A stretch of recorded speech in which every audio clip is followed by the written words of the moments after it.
Avant de plonger dans cette histoire incroyable, pensez à vous abonner à la chaîne et à activer la cloche. Ici, chaque récit a quelque chose à dire, et vous ne voudrez pas en manquer un seul.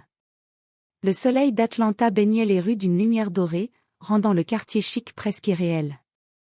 Dans le café Lexington, les clients fortunés s'affairaient autour de tables en bois verni, sirotant des cafés lattes décorés de fines volutes de mousse. L'air était parfumé de café fraîchement moulu et de viennoiseries, mais derrière ce décor élégant, une tension invisible flottait. Vanessa Brox, une jeune femme noire de 28 ans, était derrière le comptoir. Son uniforme parfaitement repassé contrastait avec la maladresse arrogante de certaines clientes, mais elle gardait un calme impressionnant. Ses yeux marrons sombres observaient attentivement les commandes et les clients, tandis qu'elle souriait avec politesse, dissimulant sa fatigue après une longue matinée de travail. Vanessa était connue pour sa courtoisie et son efficacité, mais aussi pour la discrétion avec laquelle elle supportait le racisme subtil de certains. C'est alors que Brittany Summers, héritière d'une famille riche et célèbre pour son arrogance, entra dans le café avec un groupe d'amis. Habillée d'un tailleur blanc impeccable et de lunettes de soleil de créateur, Brittany dégageait une aura de supériorité qui faisait tourner les têtes. Les murmures des clients soulignaient une tension palpable. Vanessa s'approcha pour prendre leur commande, sourire aux lèvres, mais la conversation dégénéra rapidement. Brittany, agacée par un malentendu mineur sur sa commande, leva le ton et fit une remarque insultante à Vanessa. La jeune barista, essayant de garder son calme, répondit avec courtoisie, mais la situation échappa au contrôle. Dans un geste impulsif et humiliant, Brittany renversa son verre de Coca-Cola sur Vanessa, éclaboussant ses vêtements, trempant ses cheveux et ruisselant sur le comptoir. Un silence choqué s'abattit sur le café. Les clients retinrent leur souffle, certains sortant leur téléphone pour immortaliser l'incident. Vanessa resta figée un instant, les yeux emplis de colère et de douleur, mais son sang-froid ne vacilla pas. Elle se dirigea vers l'arrière-salle, laissant le chaos derrière elle. Ce que personne ne savait encore, c'est que Marcus Brox, le mari de Vanessa, un entrepreneur noir extrêmement influent et riche, venait de recevoir une vidéo de l'incident. Le visage crispé par la colère, il savait qu'il devait agir. Sa femme n'était pas seulement une victime, elle était une femme digne, respectueuse, et cette humiliation publique ne pouvait rester impunie. Ce simple Coca-Cola renversé allait déclencher une série d'événements qui bouleverseraient non seulement la vie de Vanessa et Brittany, mais qui démontreraient aussi que la richesse et l'arrogance ne pouvaient jamais protéger quelqu'un du prix de la justice et de l'intégrité. Vanessa Brox s'était retirée dans l'arrière-salle du café Lexington, son cœur battant à tout rompre. Ses vêtements trempés collaient à sa peau, et l'odeur sucrée du Coca-Cola l'emplissait, un rappel amer de l'humiliation qu'elle venait de subir. Pourtant, malgré la colère et la honte, elle garda son calme. Elle savait que perdre son sang-froid face à Brittany Summers ne ferait que lui donner raison et alimenter la moquerie de ses amis. Elle essuya ses cheveux avec une serviette, ses mains légèrement tremblantes, et se força à respirer profondément. Chaque goutte de soda qui perlait sur le sol semblait représenter l'arrogance et le racisme que certaines personnes pensaient pouvoir déverser sur elle impunément. Vanessa n'était pas naïve, elle avait déjà fait face à des regards condescendants, à des commentaires sournois, mais jamais à une humiliation aussi directe et publique. De l'autre côté du café, Brittany Summers riait avec un mélange d'assurance et de mépris, ne se rendant pas compte que la scène avait été filmée par plusieurs clients. Certaines vidéos circulaient déjà sur les téléphones, prêtes à devenir virales. Les murmures des clients se transformaient en chuchotements indignés. Même le personnel du café, habituellement discret, échangeait des regards consternés. Pendant ce temps, à quelques pâtés de maison, Marcus Brox, le mari de Vanessa, visionnait la vidéo envoyée par un ami inquiet. Son visage, habituellement calme et maîtrisé, se crispa de colère. Marcus était un homme influent dans l'immobilier et la finance, respecté et craint pour son professionnalisme et sa détermination. Mais jamais personne n'avait osé toucher à sa femme de cette manière sans en subir les conséquences. Il ne se précipita pas immédiatement au café. Non, Marcus était stratégique. Il appela directement le directeur général de l'entreprise de Brittany, décrivant l'incident avec précision. Une employée noire respectueuse avait été humiliée publiquement par l'arrogance d'une stagiaire privilégiée, et le tout avait été documenté par des clients. Sa voix était calme, mais chaque mot portait un poids invisible. Marcus Brox n'acceptait jamais l'injustice. Quelques heures plus tard, Brittany et ses amis furent convoqués au siège de l'entreprise. La tension était palpable. Elle pensait pouvoir s'en tirer avec de vagues excuses et des regards supérieurs. Mais le directeur, sous pression de Marcus, ne laissa aucune place à l'ambiguïté. Le licenciement fut immédiat et sans appel. Brittany, stupéfaite, réalisa trop tard que son arrogance et son privilège ne pouvaient pas la protéger. Pendant ce temps, Vanessa, toujours au café, entendit des murmures parmi les clients, des félicitations pour sa patience et son sang-froid, des encouragements pour sa dignité.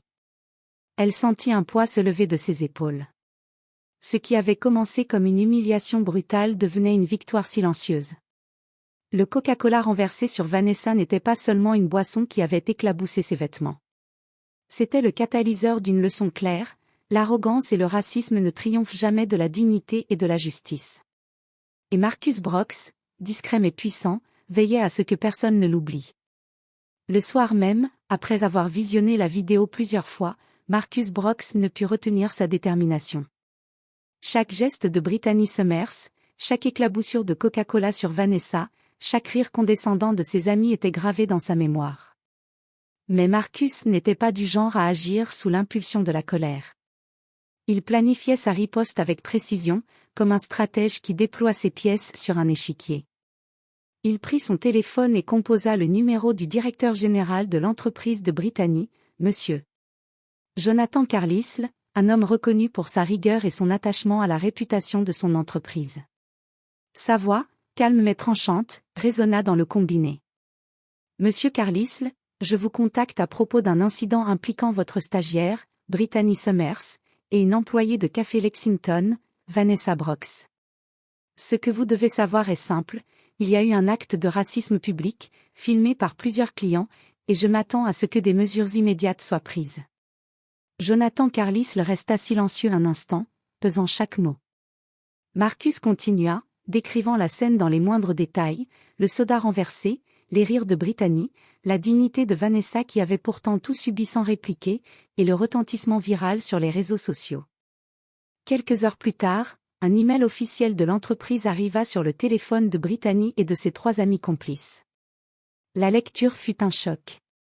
Suite à l'incident survenu au café Lexington et à la documentation vidéo fournie, votre comportement est jugé inacceptable et incompatible avec les valeurs de notre entreprise. Vous êtes toutes licenciées avec effet immédiat. Toute contestation sera inutile. Brittany, bouche bée, sentit le sol se dérober sous elle.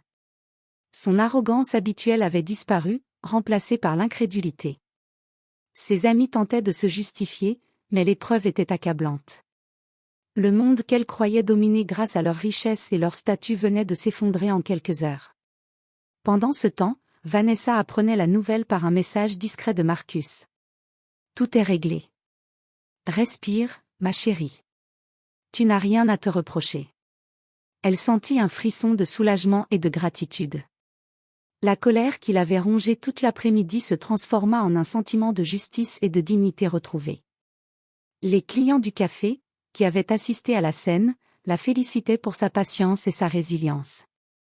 Les réseaux sociaux s'embrasaient, non pas pour l'humiliation, mais pour saluer la riposte rapide et juste de Marcus.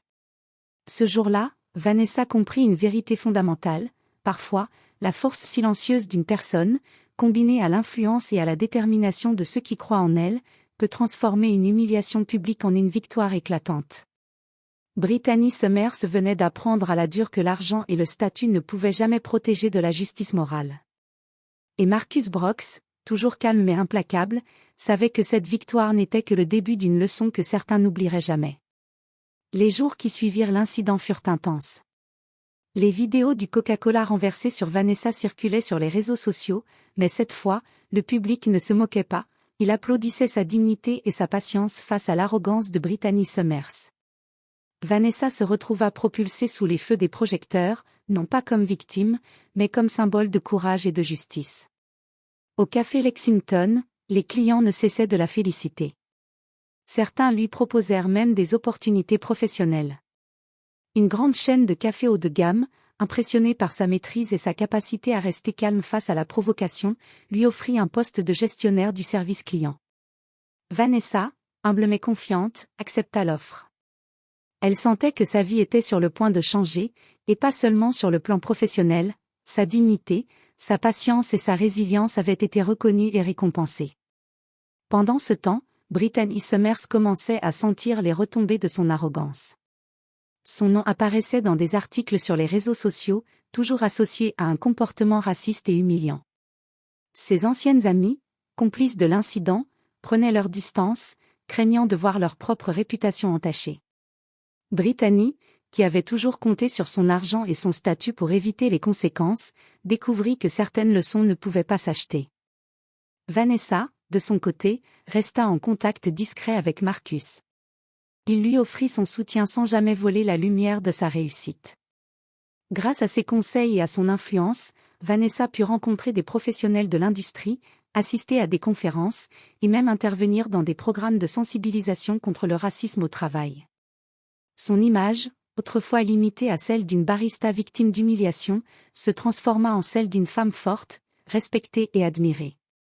Le café Lexington, désormais symbole de justice et de dignité, continua de prospérer. Les clients venaient autant pour la qualité du service que pour l'exemple de courage qu'incarnait Vanessa. Brittany, quant à elle, comprit trop tard que la cruauté et l'arrogance finissent toujours par se retourner contre ceux qui les pratiquent. Ses excuses publiques, postées sur les réseaux sociaux, semblaient vaines et artificielles, et personne n'y prêta attention.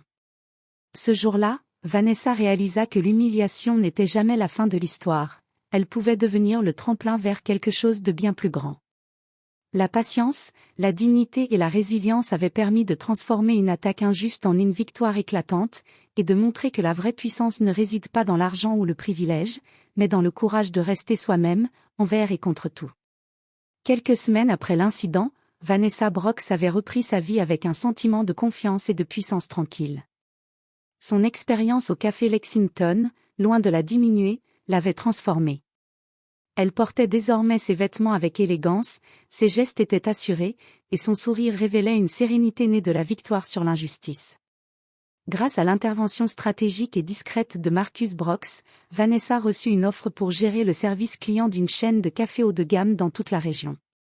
C'était non seulement une promotion professionnelle, mais également une reconnaissance de sa patience, de son professionnalisme et de son courage. Elle accepta avec gratitude, consciente que cette opportunité était autant une récompense qu'une revanche sur ceux qui l'avaient humiliée. Pendant ce temps, Brittany Summers et ses complices vivaient un revers spectaculaire. Leur nom était devenu synonyme de racisme et d'arrogance sur les réseaux sociaux. Les entreprises et clients qui auparavant les recherchaient pour leur statut et leur richesse se détournaient d'elles. Même au sein de leur cercle social, elles faisaient face à l'isolement, les relations opportunistes et superficielles ne résistaient jamais à un scandale public. Brittany comprit, amèrement, que son argent et son statut ne pouvaient pas racheter la dignité qu'elle avait piétinée. Vanessa et Marcus, eux, choisissaient de transformer cette épreuve en force positive. Marcus lança discrètement un fonds de soutien pour la lutte contre le racisme en milieu professionnel, et Vanessa devint l'une des voix emblématiques de ce projet. Ensemble, ils encouragèrent la justice sociale et le respect de la dignité de chacun, montrant que même une seule action malveillante pouvait être retournée en une leçon de courage et d'intégrité. Le café Lexington resta un symbole de résistance et de dignité. Les clients continuaient de venir, non seulement pour la qualité des boissons et de l'accueil, mais aussi pour voir Vanessa, l'employée devenue figure de respect et d'inspiration. Ce qui avait commencé comme une humiliation publique, avec un simple Coca-Cola renversé, s'était transformé en triomphe sur l'arrogance, l'injustice et le racisme. Vanessa comprit enfin une vérité simple mais puissante. La véritable force ne réside pas dans l'argent, le pouvoir ou le statut social, mais dans la patience, la dignité et la capacité de transformer la douleur en succès. Et tandis que Brittany Summers disparaissait peu à peu des projecteurs, Vanessa, soutenue par Marcus et respectée par tous, avançait avec confiance vers un avenir où la justice et la persévérance triomphaient toujours.